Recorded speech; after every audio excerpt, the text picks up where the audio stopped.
Commodities time here on Business Morning with Dumebi Oluwole joining us here in the studio for the second time this week. Hi, Dumebi. Good morning. Hi, good morning. So a lot of commodities are in the news. When we saw wheat in the news, we saw corn in the news. Cocoa is also still in the news, and the harvest season is at its peak at this time. Yeah. So what's going on in Nigeria? I mean, it's like the period for agricultural commodities right now. During Q4, at the end of Q3, entering into Q4, it's typically the planting season the harvest season for quite a number of commodities in the country, and that's why during like that's why during that period, that's the end of Q3 entering into Q4, we see that commodity prices tend to, decline. People can buy more commodities at the time. Yeah, but this year, we've had the issue of the flooding. We've had the fact that farmers are not able to go to their farms, insecurity as well. So generally, the Ukraine war exactly also feeding into the imported commodities as well. So just you have like so many a myriad of issues affecting affecting agricultural output, and that's why prices are still higher in the commodities market. So even if you see price of a commodities like maybe Gary, maybe it has declined a little bit. I mean, when you look at the quantity you're even still getting for the price, and when you compare the price to last year, this time last year, you see that there's still a significant difference from what it was and what rice, which is a staple, especially at this time. Yes, during the festive period. So typically during the festive period, we see that prices are even though there's the harvest season effect,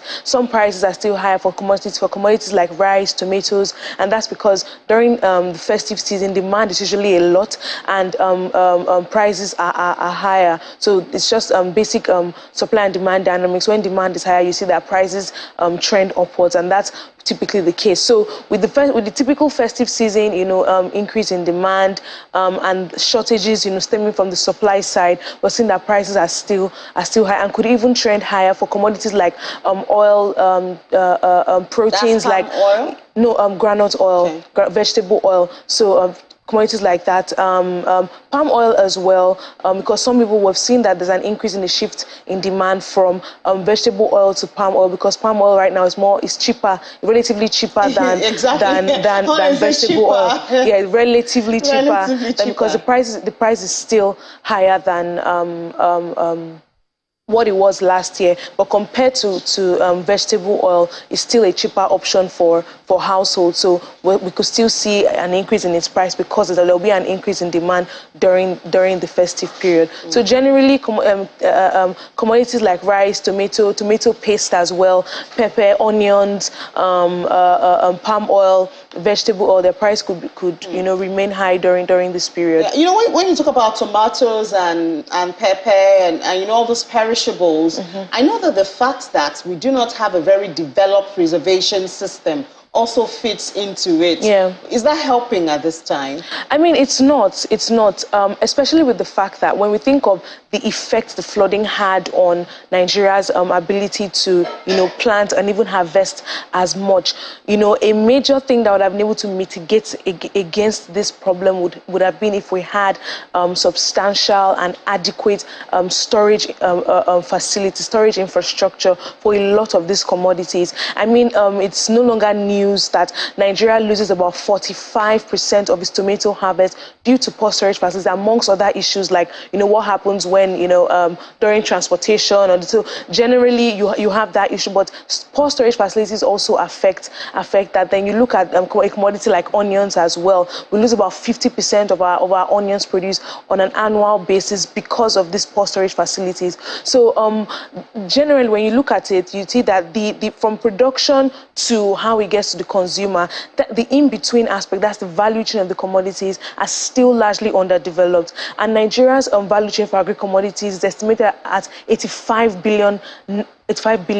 So meaning that we could actually be tapping into that if we have the infrastructures in place to ensure that we're not losing,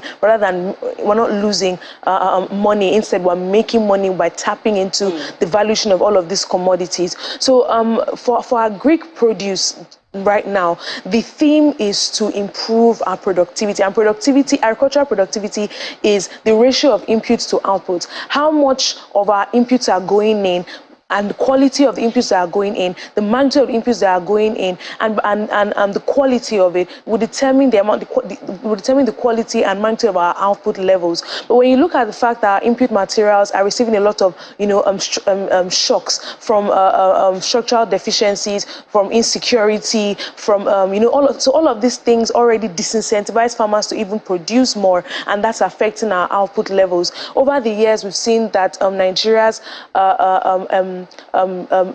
agriculture, the share of agriculture to total employment has been declining, and still is still Nigeria's largest employer of labor. But when you look at the trend from 1990s to today, it has declined significantly. Between 1960 to 1969, it was about 57%. Today, it's just about 25%. It's just about 30%. And when you also look at the fact that agriculture's contribution to GDP as well has also declined, significantly from about 57% within that same period to 25%, to an average of 25% today. So generally, we see that agriculture has been neglected for a really long time.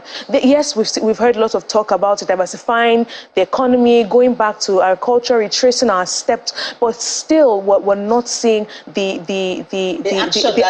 action. We're still not seeing the impact of it on the economy.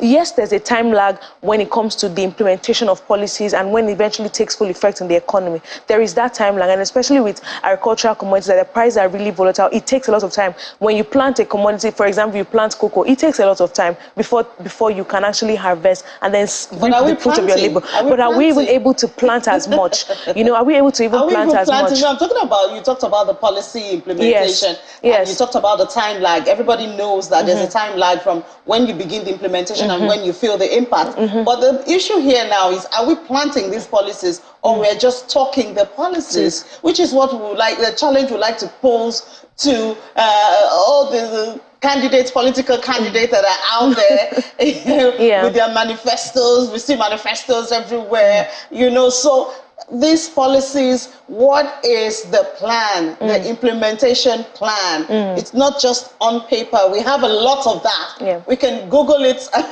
and find it.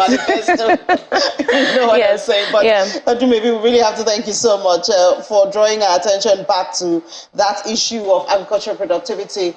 We do have the population, we have the markets, we do have the resources, but connecting these two together has always been a problem for us. For Nigeria, and we hope that someone will come in and do that connection for us as the leader of this country. Thank you so much, Dumebi. Thank you for having me.